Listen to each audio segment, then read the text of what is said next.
Bismillah, assalamualaikum, selamat datang kembali dalam hiburan misteri di channel YouTube Fakta Sejarah. Selamat pagi buat yang di Kalimantan Barat, buat di Batam, buat di Denpasar, buat di Indramayu, buat di Brebes, Cilacap, dan lain sebagainya yang belum bisa saya sebut satu persatu.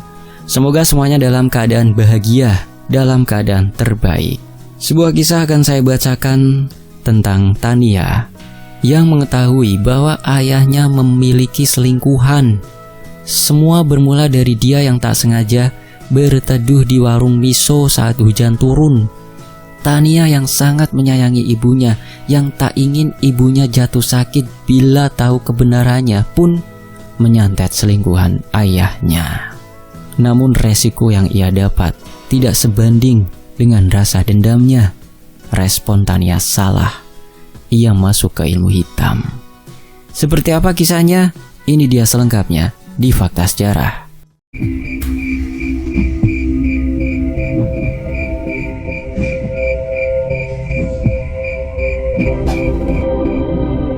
Hujan turun begitu deras membasahi aspal jalanan yang menghitam, memantulkan cahaya lampu kendaraan yang melintas terburu-buru. Udara yang semula kering dan panas berubah menjadi dingin dan lembab. Rintik hujan memukul-mukul aspal, atap toko, dan daun-daun yang merunduk berat oleh tetesan air. Langit tampak kelabu, seolah menyembunyikan matahari yang sejak siang tak juga menampakkan diri. Tania berdecak, bibirnya mengerucut kesal. Sepatu sneakers putih yang baru dibelinya 3 hari lalu kini basah dan kotor oleh genangan air yang menyebar tak karuan. Rambutnya yang ia biarkan tergerai kini mulai menempel di pipi dan leher. Dia merapatkan jaket hoodie yang dia kenakan, berharap bisa sedikit mengusir dingin yang mulai menyusup ke kulit. "Kenapa harus sekarang sih hujannya?" gerutunya pelan, lebih pada bicara pada dirinya sendiri ketimbang berharap ada yang mendengar. Ia melirik layar ponsel yang sudah hampir kehabisan baterai. Pukul 17.48. Seharusnya ia sudah sampai rumah setengah jam yang lalu.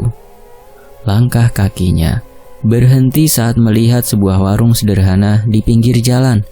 Pelangnya sedikit miring, bertuliskan Miso Bu Sri, panas dan gurih, dengan huruf cat merah yang mulai luntur. Warung itu hanya beratapkan seng. Dindingnya sebagian besar terbuat dari triplek, dan kursi-kursinya tampak lawas, namun cukup bersih. Tanpa pikir panjang, Tania bergegas masuk ke dalam warung itu. Ia mengibaskan sedikit air dari lengannya sebelum duduk di bangku kayu paling pojok dekat dinding. Warung itu tidak ramai. Hanya ada 2 orang pelanggan lain yang sedang makan tanpa banyak bicara. Seorang wanita parubaya dengan celemek penuh noda kecap menghampirinya. "Mau pesan apa, Mbak?" tanyanya ramah.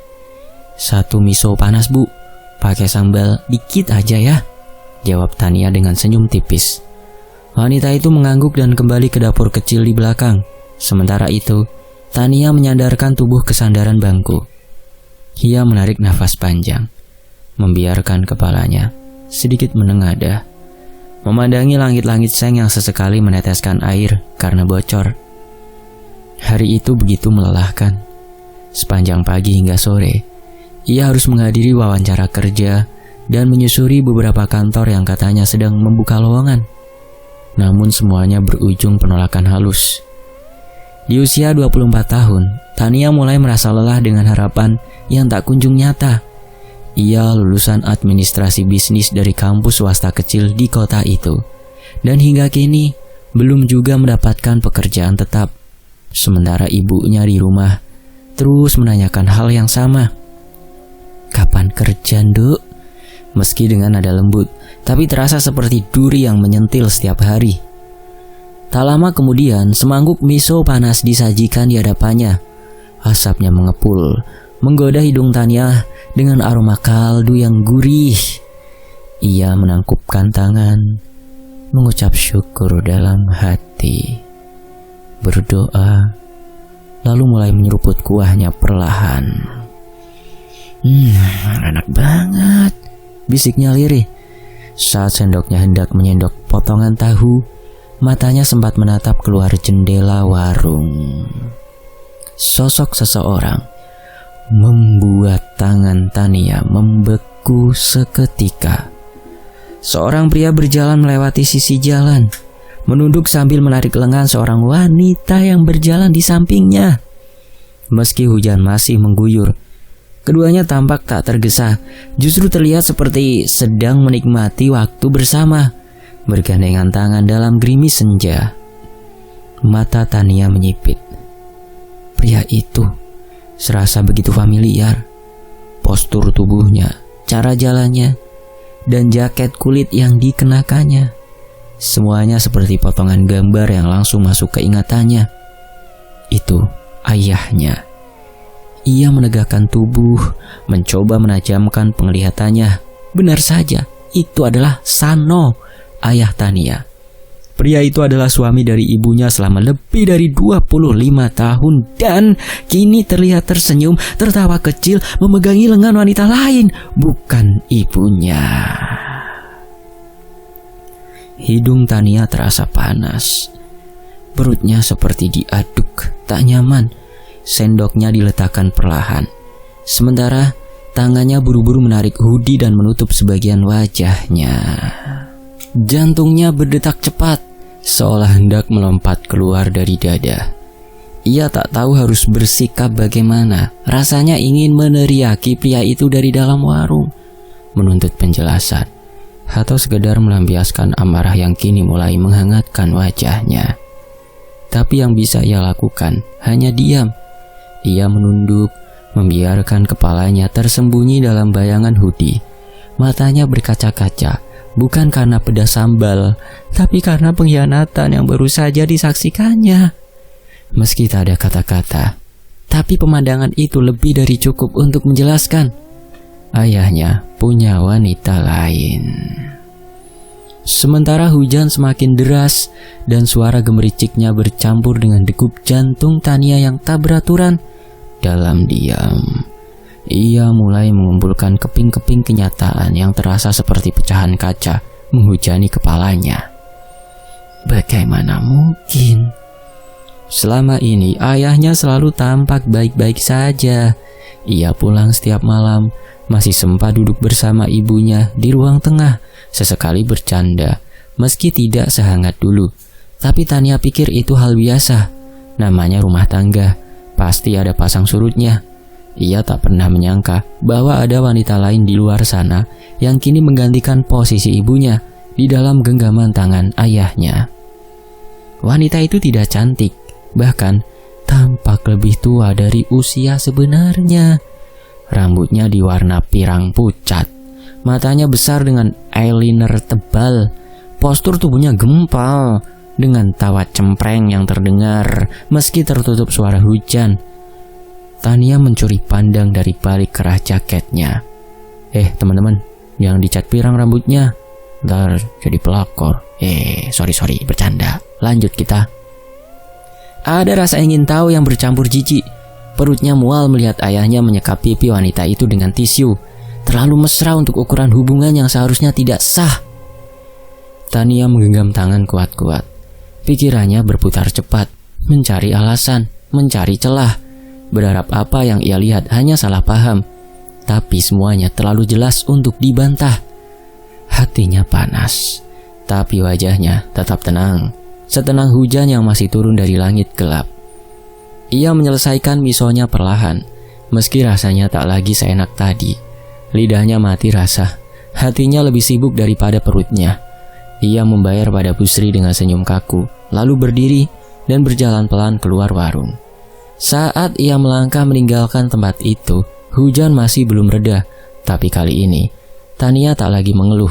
Hatinya sudah jauh lebih badai daripada cuaca sore itu. Mangkuk miso di hadapan Tania kini tinggal kuah yang menggenang. Sudah tak lagi hangat. Tapi ia belum juga bangkit dari duduknya. Tangannya bermain-main dengan sumpit, memutar-mutar potongan cabai kecil yang tertinggal di dasar mangkuk. Di luar, hujan masih turun meski tak sederas sebelumnya.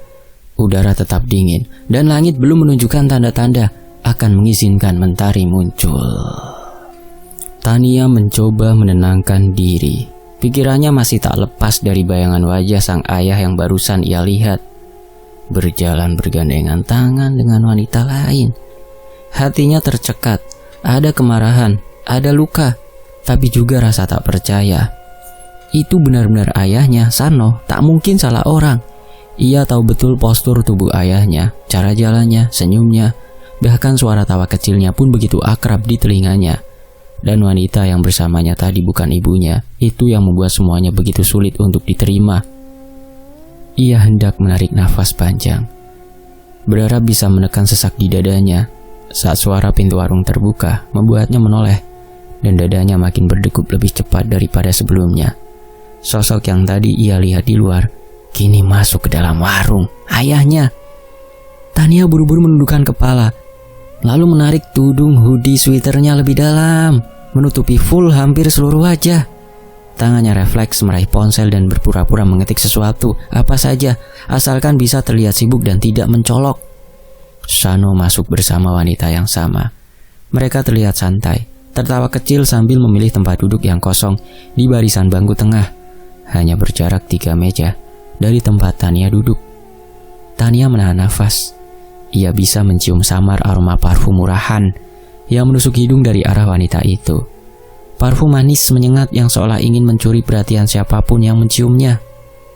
Ia bisa mendengar tawa genit wanita itu. Suaranya cempreng, penuh kepura-puraan manja, membuat bulu kuduk Tania meremang. Mas, kamu tuh ya, kalau lihat aku makan tuh jangan ditatap gitu, jadi nggak enak, ucap si wanita sambil cekikikan menggoda. Lah, kamu cantik sih Nilam, Mas suka lihat kamu makan, lucu, jawab Sano suaranya rendah, terdengar akrab dan menggelikan di telinga Tania. Tania menahan diri agar tidak menoleh, tidak melempar apapun ke arah mereka. Tahan Tania, tahan. Tapi hatinya seolah ditusuk-tusuk. Nama itu Nilam. Baru pertama kali ia dengar, tapi sudah cukup membuatnya muak. Ia menggenggam erat sumpit di tangannya. Seandainya ia tak berada di tempat umum, mungkin ia sudah berdiri mendatangi meja mereka dan menumpahkan sisa kuah miso ke wajah wanita itu. Tapi semua hanya tinggal niat. Ia terlalu terpukul untuk bersikap frontal. Kepalanya terus tertunduk, mendengar setiap obrolan yang terasa seperti cambukan bertubi-tubi. Kapan kamu beneran tinggal bareng aku, Mas? Tanya Nilam.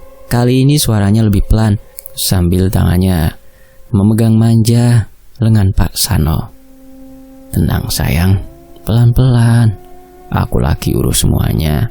Pokoknya tinggal nunggu waktu, jawab Sano sambil menyeruput teh hangat yang baru datang. Jantung Tania seperti diremas dari dalam. Hah? Tinggal nunggu waktu? Apakah itu berarti ayahnya benar-benar berniat meninggalkan ibunya? Semua ini bukan hanya perselingkuhan iseng, tapi rencana serius? Air mata mulai menggenang di pelupuknya. Ia cepat-cepat mengedip, menahannya agar tidak tumpah. Ia tak ingin terlihat rapuh, tak ingin ada yang tahu bahwa seorang anak tengah patah hati karena ayah yang selama ini ia hormati ternyata menyimpan rahasia sebusuk ini. Ya udah deh, pokoknya aku percaya sama Mas. Tapi inget, kalau udah pisah, jangan balik lagi ke dia. Aku gak mau jadi pelarian, kata Nilam dengan gaya bicara yang dibuat-buat, seolah sedang berperan dalam sinetron. Sano tertawa pelan, lalu menggenggam tangan wanita itu di atas meja. Tania melihat sekilas dari ujung matanya. Genggaman itu, sentuhan itu, semuanya seharusnya milik ibunya, bukan milik perempuan asing pirang yang bahkan tidak punya sopan santun berbicara di ruang publik. Pikirannya melayang ke wajah ibunya. Ibu yang selalu menyiapkan makan malam, yang selalu menyambut ayahnya dengan senyum meski tubuh lelah. Ibu yang tak pernah sekalipun curiga atau bertanya-tanya tentang perubahan sikap suaminya belakangan ini. Jika ibunya tahu, jika ibunya melihat ini, apakah ia akan sekuat Tania sekarang? Tania tahu ibunya punya riwayat darah tinggi. Ia tahu betapa lemahnya hati perempuan itu bila menghadapi tekanan. Maka saat itulah, perlahan dalam hatinya, sebuah keputusan mulai tumbuh. Ia tak bisa membiarkan ibunya tahu tentang ini. ia tak akan membiarkan wanita bernama Nilam itu masuk ke dalam hidup mereka, merebut apa yang bukan miliknya. Kepalanya menunduk semakin dalam, tangan meremas ponsel di pangkuan. Ia ingin sekali memotret mereka, mencatat semua yang ia dengar, menyimpan bukti sebanyak mungkin. Tapi untuk saat ini, yang bisa ia lakukan hanyalah bertahan, mengendalikan diri, menyusun rencana. Tania menunggu sampai mereka selesai makan. Sesekali ia mengintip ke arah meja mereka dari balik tudung jaketnya. Matanya tajam memperhatikan. Wajah wanita itu ia rekam baik-baik dalam ingatannya. Struktur rahangnya, lesung pipi kecil di sisi kanan, dan tai lalat di dekat kening. Semuanya masuk ke dalam benaknya seperti coretan kasar di papan tulis yang tak mudah dihapus. Hujan akhirnya mereda, menyisakan embun tipis di udara dan jalanan yang basah. Beberapa pelanggan mulai beranjak dari bangku mereka, termasuk pasangan terkutuk itu. Tania menunduk lebih dalam, menahan nafas saat ayahnya dan Nilam lewat di belakang kursinya. Ia bisa mendengar suara sendal mereka beradu dengan lantai, suara cekikikan kecil Nilam, dan aroma parfum murahan yang kembali menyusup ke hidungnya. Dengan hati-hati, Tania menyelipkan tangan ke dalam saku jaket, meraih ponsel. Ia membuka kamera, lalu mengarahkan lensa ke arah perempuan itu. Sekali, 2 kali, 3 kali, 4 kali. Klik, klik, klik, klik, klik. Tak ada yang menyadari. Tatapan Tania tajam, dingin penuh perhitungan. Sambil menatap layar ponsel, ia memperbesar gambar wajah wanita itu. Dari belakang ia mendengar suara manja si perempuan berkata, "Mas Ano, nanti kalau udah resmi, aku pengen tinggal di rumah yang deket pasar ya, biar gampang belanja." Mereka keluar dari warung, menaiki mobil hitam yang diparkir tak jauh dari sana. Begitu mobil itu pergi, Tania perlahan membuka tudung hoodie-nya. Ia menatap keluar jendela, ke jalanan basah yang kini mulai tenang. Tapi di dalam hatinya, badai baru saja dimulai. Hujan tadi masih menyisakan genangan di jalan-jalan kecil. Langit mulai kelam, tapi tak sepenuhnya gelap. Lampu jalan berkedip sayu dan suasana perumahan yang biasanya ramai kini terasa lengang. Tania berdiri di depan gerbang rumah Sinta, sebuah rumah bergaya lama. Cat temboknya mulai mengelupas, dengan halaman depan yang penuh tanaman perdu tak terurus. Ada aroma dupa samar dari dalam rumah, menyusup keluar lewat celah jendela yang terbuka sedikit. Bau itu membuat dada Tania terasa berat. Ia menarik nafas dalam-dalam, menenangkan degup jantung yang sejak tadi tak karuan. Ini bukan kali pertama ia datang ke rumah Sinta, tapi malam ini terasa berbeda. Tujuannya bukan sekedar bertamu atau mengobrol seperti biasanya. Malam ini ia membawa niat gelap. Pintu dibuka oleh Sinta. Gadis berambut ikal dan berkulit gelap itu tersenyum kecil begitu melihat Tania berdiri di depan. "Tumben banget kamu datang malam-malam. Masuk yuk." Suaranya pelan, hampir berbisik, seperti tahu bahwa kedatangan Tania bukan karena hal remeh. Tania mengangguk, melangkah masuk ke dalam rumah. Bau dupa semakin pekat, bercampur dengan wangi bunga melati yang diletakkan di mangkuk kecil di sudut ruangan. "Bapak lagi di ruang belakang, ngerawat pasien," ujar Sinta sambil berjalan mendahului. "Tapi kamu bisa nunggu di ruang tamu, nanti aku panggilin." Tania hanya diam, matanya menyapu seisi ruang tamu. Lukisan-lukisan tua, patung-patung kecil berbentuk makhluk aneh, dan rak penuh botol-botol berisi minyak kecil berwarna keruh. Ada aura aneh, seperti dunia lain yang menyelusup lewat dinding dan langit-langit rumah itu. Beberapa menit kemudian Sinta kembali. "Bapak udah selesai, kamu bisa masuk." Tania mengikuti langkah Sinta ke ruang belakang, melewati lorong sempit. Mereka tiba di sebuah ruangan dengan penerangan temaram. Di sana, duduk seorang lelaki tua, berjubah hitam, rambutnya panjang beruban. Wajahnya penuh garis usia, namun sorot matanya tajam.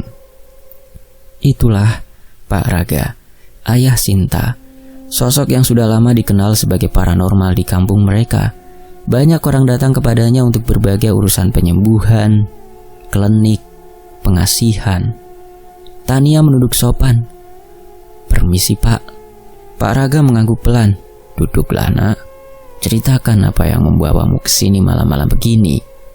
Tania duduk di hadapannya, di atas tikar pandan. Ia meremas jemari sendiri, mencoba menyusun kata-kata. Tapi tenggorokannya terasa kering dan butuh waktu sebelum akhirnya ia bisa mulai bicara. Ayah saya berselingkuh Pak, katanya akhirnya. Suaranya nyaris tak terdengar. Dengan seorang wanita namanya Nilam. Pak Raga diam, hanya mengangguk tipis. Ia menyalakan sebatang dupa lagi, lalu menaruhnya di dekat altar kecil di sudut ruangan.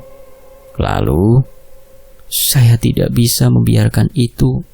Ibu saya terlalu baik, terlalu rapuh kalau harus tahu semua ini. Tapi saya tidak kuat menahan dendam ini sendiri. Saya pengen perempuan itu hancur sehancur-hancurnya. Suara Tania kini lebih mantap, tak lagi bergetar. Matanya menatap lurus ke arah Pak Raga, seperti anak panah yang melesat dari busurnya. Pak Raga menghela nafas. Apa yang kamu inginkan dari saya? Tania terdiam sebentar, lalu menjawab lirih. Saya ingin dia disakiti, tapi bukan secara fisik. Saya ingin wajahnya rusak, penuh nanah, busuk. Orang-orang tidak mau dekat dia lagi. Saya ingin dia dihina, dijauhi. Saya ingin dia hidup seperti bangkai yang berjalan. Sinta yang berdiri di belakang ayahnya terlihat menelan ludah. Ia tak menyangka Tania bisa mengucapkan keinginan sekejam itu. Psikopat juga si Tania. Tapi Tania sendiri sudah tak bisa berpikir jernih karena amarah dan dendam telah mengubah hatinya jadi tanah kering yang siap terbakar kapan saja. Pak Raga masih diam. Matanya memandangi Tania lama, seolah menimbang. Lalu ia berkata, permintaanmu sangat berat. Tidak hanya untuk dia, tapi juga untukmu. Saya siap, apapun resikonya Pak, sahut Tania cepat. Nah, ilmu hitam itu seperti pisau. Sekali digunakan akan meninggalkan jejak. Apa kamu benar-benar siap menghadapi balasannya? Hidupmu masih panjang nak, umurmu masih muda. Setiap luka yang kamu kirimkan akan kembali mencarimu pada waktunya. Tania menggertakkan gigi. Saya tidak peduli Pak, dia sudah menghancurkan hidup ibu saya, menghancurkan keluarga saya. Pak Raga menunduk pelan. Baiklah jika memaksa. Kalau begitu, siapkan fotonya dan sesuatu yang pernah dia pakai kalau ada. Tania mengeluarkan ponselnya, menunjukkan foto Nilam yang diam-diam ia ambil dari warung miso. Ia juga mengeluarkan selai tisu bekas sapu tangan Nilam yang sempat ia pungut dari bawah meja setelah wanita itu pergi. Ia menyimpannya dengan maksud entah apa. Kini ia tahu benda itu akan jadi pengikat dalam ritual dendamnya. Pak Raga menerima benda-benda itu dengan tangan yang hati-hati, lalu meletakkannya di atas mangkuk tanah liat berisi abu hitam. Ia mengambil botol kecil dari rak kayu, meneteskan cairan kuning tua ke dalamnya, lalu mulai melantunkan mantra. Asap dupa mengelilingi ruangan, perlahan membuat Tania pusing, tapi ia tetap duduk tegak, tak bergeming. Di dalam dirinya, sesuatu mulai berubah. Kebaikan yang selama ini ia pegang perlahan terkikis. Yang tersisa hanya keinginan untuk membalas. Dan malam itu, Tania menandatangani sebuah perjanjian tak tertulis dengan dunia yang tak kasat mata, dengan niat sehitam kabut yang menyelimuti pikirannya. Ia tidak peduli lagi pada akibat. Yang ia pedulikan hanyalah satu hal. Nilam harus merasakan penderitaan dengan cara paling menjijikan yang pernah ada. 3 hari setelah ritual itu dilakukan, Tania tidak langsung melihat perubahan. Ia masih menunggu dengan sabar, meskipun setiap malam pikirannya terus dihantui bayangan wajah Nilam yang masih utuh, masih bisa tertawa, masih bisa bersandar manja di bahu ayahnya. Tapi pada malam keempat, semuanya mulai berubah. Awalnya hanya kabar burung, Tetangga depan rumahnya membicarakan sesuatu yang terdengar seperti gosip biasa di teras rumah. Tania yang sedang menyapu halaman depan mendengarnya tanpa sengaja. Hehe, kau tahu si Nilam? Katanya tidak bisa keluar rumah. Wajahnya bengkak, penuh bisul.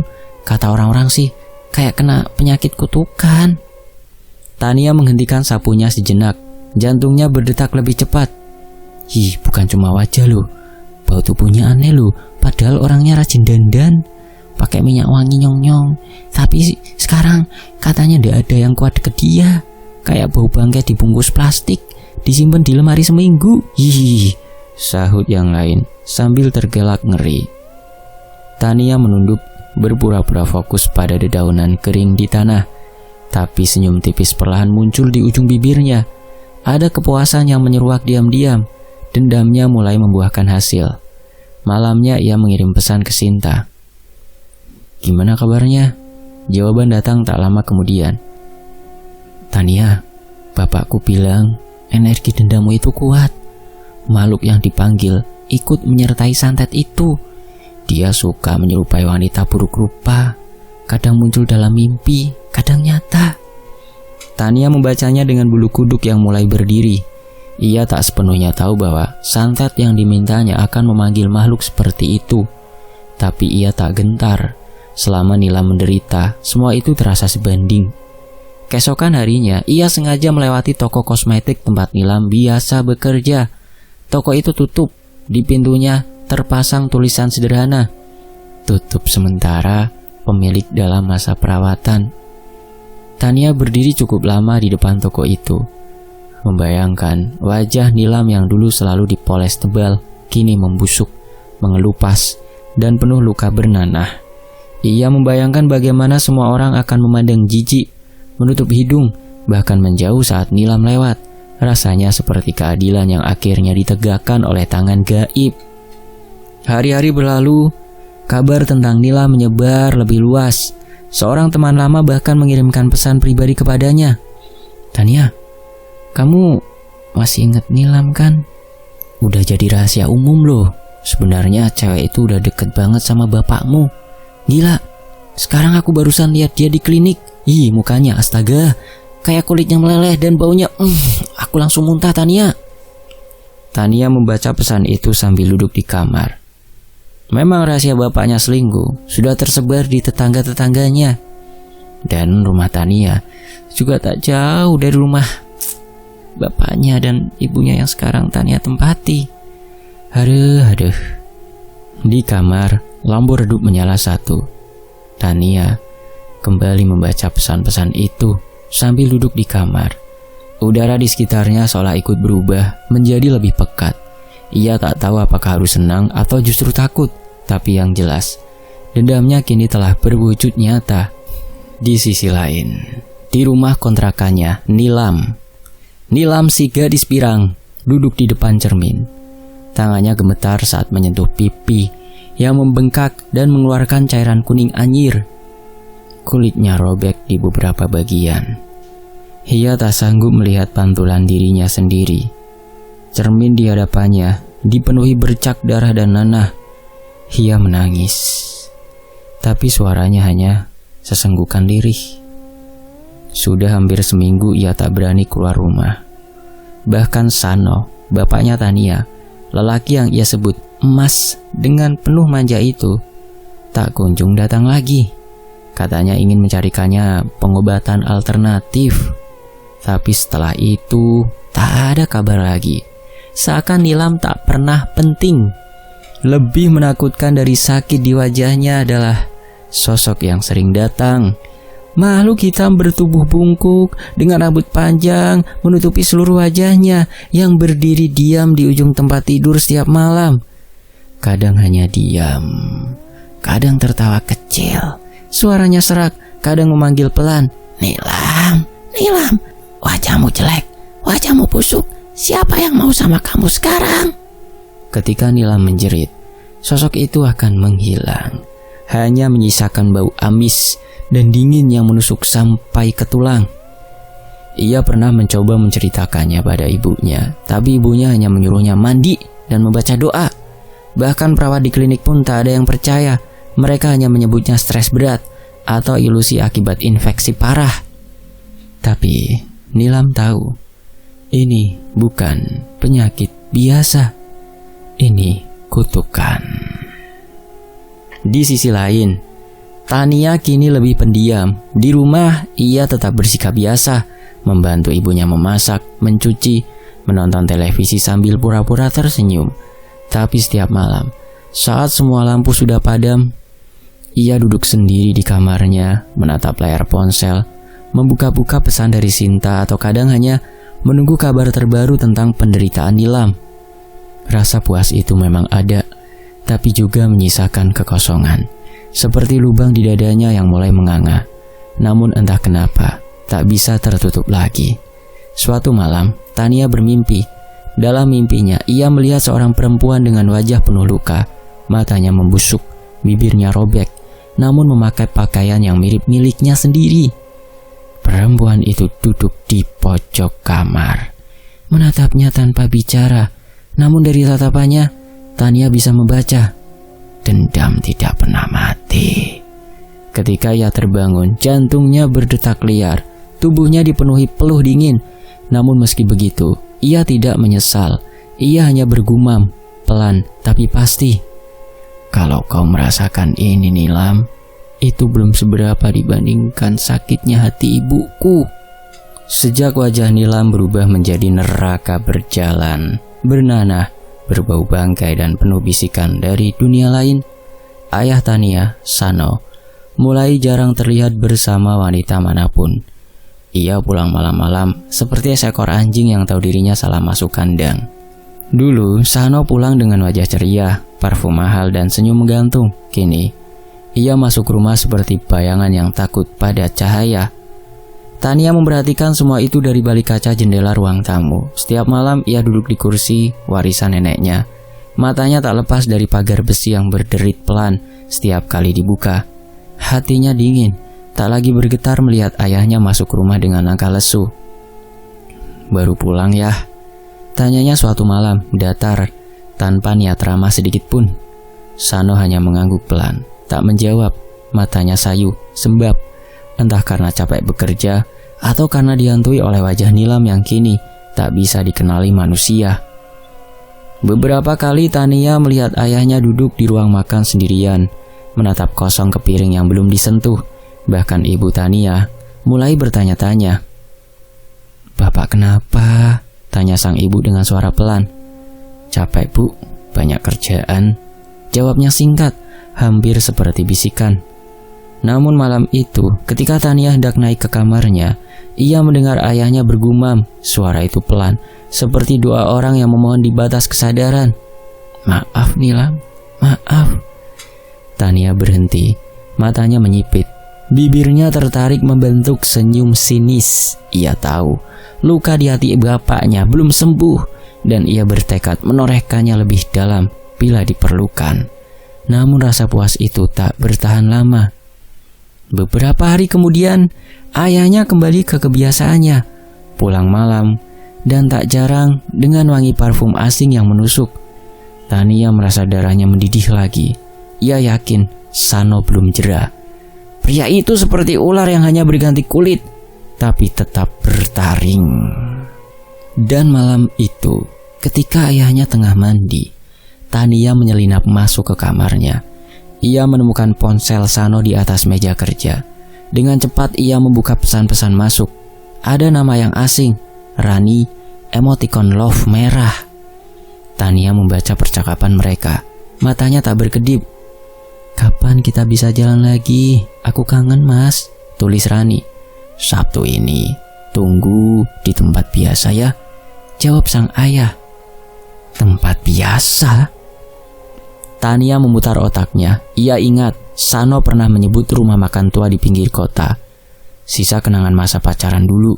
Apakah mungkin itu yang dimaksud? Dan tepat pada Sabtu siang, Tania duduk sendiri di pojok rumah makan itu. Topi lebar menutupi wajahnya. Di meja seberang, ia melihat ayahnya datang, dan disusul seseorang perempuan muda, mungkin sekitar usia Tania, 24, langsing, berkulit cerah, mengenakan blus biru muda dan celana jeans ketat. Itulah Rani.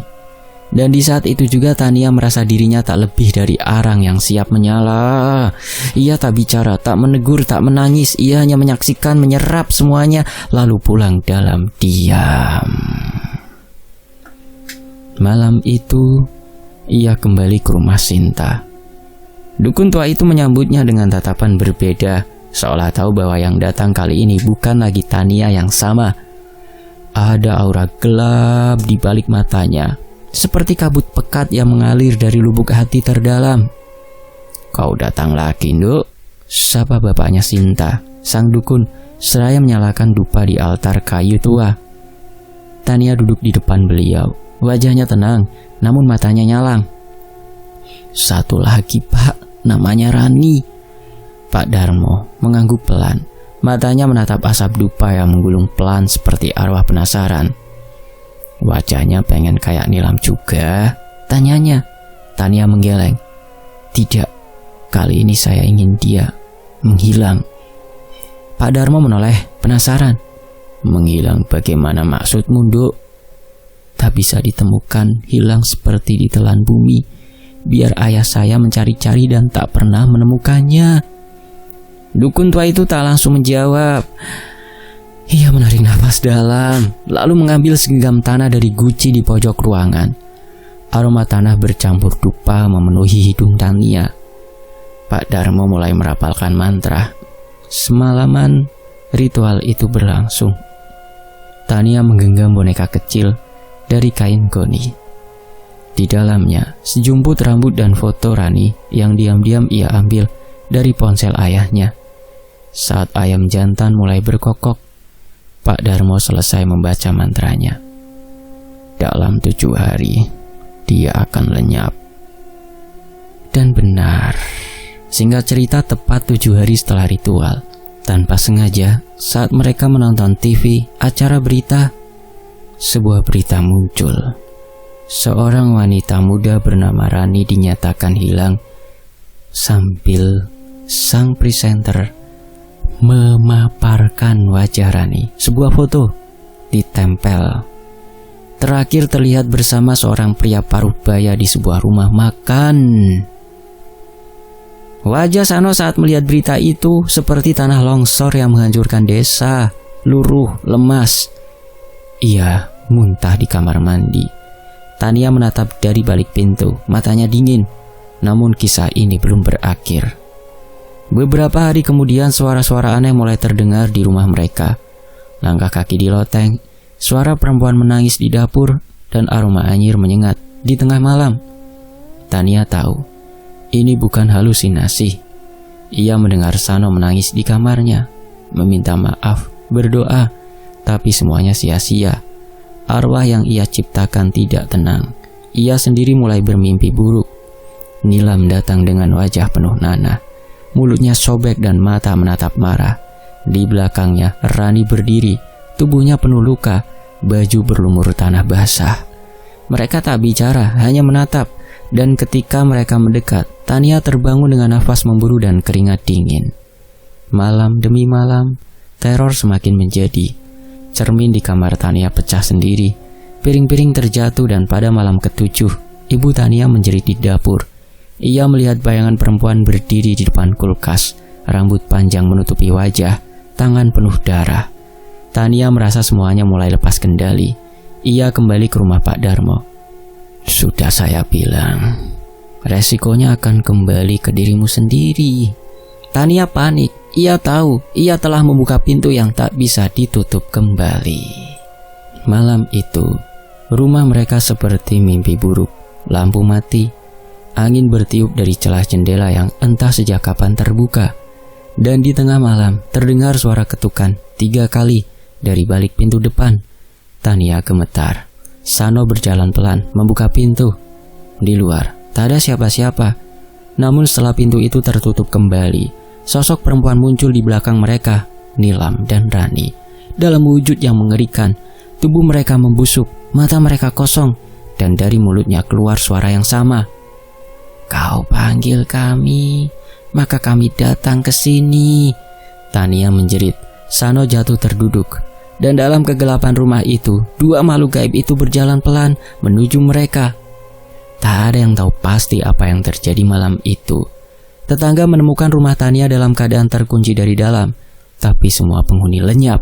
Tak ada Tania, tak ada Sano, tak ada ibunya. Di dalam rumah hanya ada bau menyengat seperti bangkai yang terjebak selama berhari-hari. Di dinding ruang tamu yang tergores sebuah kalimat dengan darah terucap, "Jangan panggil yang tak bisa kau kembalikan." Tamat. Demikianlah hiburan misteri di channel YouTube Fakta Sejarah. Semoga terhibur. Anggap saja sebagai dongeng belaka ya, jangan dicontoh. Fakta Sejarah pamit, sampai jumpa di kisah lainnya. Wassalamualaikum warahmatullahi wabarakatuh. Tetap di Fakta Sejarah. Alhamdulillah.